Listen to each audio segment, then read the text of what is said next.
Tout ce que tu fais sur ton téléphone, sur ton ordinateur, quand tu es connecté à Internet, les réseaux sociaux, peu importe, fonctionne avec seulement 0 et 1.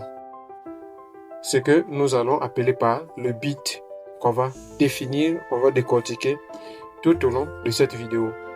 Reste jusqu'à la fin pour découvrir ce qui se passe lorsque tu appuies sur la touche du clavier de ton téléphone ou de ton ordinateur.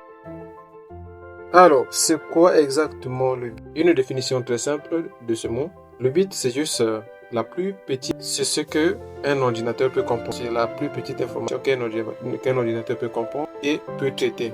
Pour cela, le bit ne comprend que deux valeurs. C'est 0 et 1.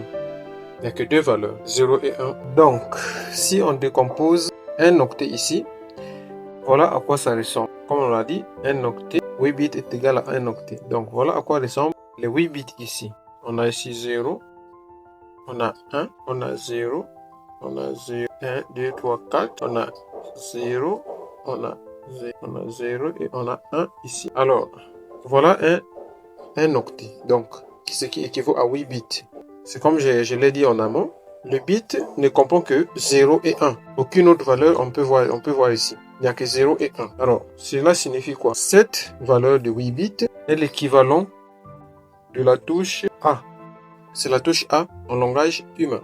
Lorsque vous appuyez sur le clavier de l'ordinateur ou du téléphone, la lettre A par exemple, si vous voulez former un mot commençant par la lettre A ou une lettre ou je ne sais pas quoi, lorsque vous appuyez sur A, voilà ce que l'ordinateur lui voit en arrière-plan. C'est 0 et 1. Et cette valeur, si on la convertit en décimale, qui est donc notre langage à nous les humains, ça sera égal à 65. Pourquoi 65?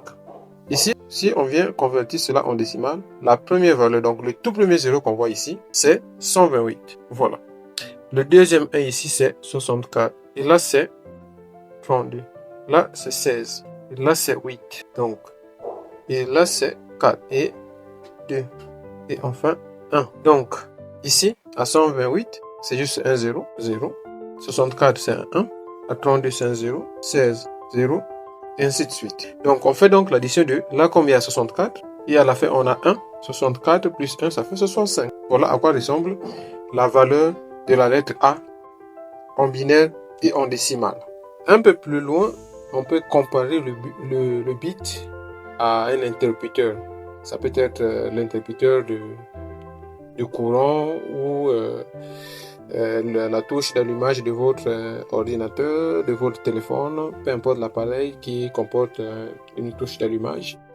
Donc lorsque vous appuyez sur off, vous appuyez sur 0, 0 égale à off, donc pour éteindre, l'ordinateur voit. Et lorsque vous appuyez sur on, c'est un 1 qui s'exécute en arrière-plan. Donc 1 pour on qui désigne l'allumage et off qui est donc 0 pour éteindre un appareil. Dans une précédente vidéo, j'avais montré le tableau des puissances des deux, mais je peux toujours faire un petit rappel. C'est un petit tableau qui vous permettra de faire les conversions binaires et décimales. 12. Voilà. Maîtriser ce tableau vous permettra non seulement de faire les calculs binaires et décimales, mais aussi de faire le découpage en réseau, de faire le subnetting. Donc, ce sont des concepts réseau, mais que vous allez comprendre au fur et à mesure, vous allez vous habituer avec ça. Donc, ici, ce tableau permet d'effectuer des calculs binaires et des calculs binaires et décimales. On peut vous donner un nombre en décimale et on vous demande de passer par, de le convertir en binaire. Tout comme on peut vous donner un nombre en binaire et de le convertir en décimal. Donc, ici, ce qu'il y a à retenir, ce qui est plus important ici, c'est que le bit est utilisé dans les réseaux, sur Internet, notamment avec, par exemple, l'envoi des vidéos, des sons, le téléchargement des images. En fait, de façon générale, dans toutes les communications numériques, en arrière-plan, ce qui s'exécute, c'est juste 0 et 1. Il n'y a pas une autre valeur. En tant qu'humain, nous, on voit On voit une vidéo défiler, on voit une chanson, on écoute, voilà, on voit des écrits défiler sur l'écran de notre téléphone ou c'est pas de l'ordinateur. Alors, la prochaine fois, pour la prochaine vidéo, on va voir les calculs binaires. Comment convertir un nombre décimal en binaire. Notamment, par exemple, avec les calculs des IP. Bon, je vous donne un avant-goût, par exemple, on a 192.168.10.0/24, par exemple. Et on nous dira de convertir cette adresse en binaire. Et nous devons passer par ce tableau.